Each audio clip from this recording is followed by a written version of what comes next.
আপন খালাতো ভাইয়ের পরিচয় দিয়ে সংসদের ভিতরে ঢোকার চেষ্টা।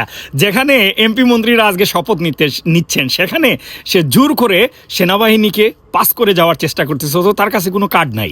এরকম লোকরা কিন্তু সুযোগ বুঝে এমপি মন্ত্রীদের সাথে ছবি উঠে সেলফি তুলে এই সেলফিটা সময় সুযোগে সব জায়গাতে বিক্রি করে ফায়দা হাসিল করে।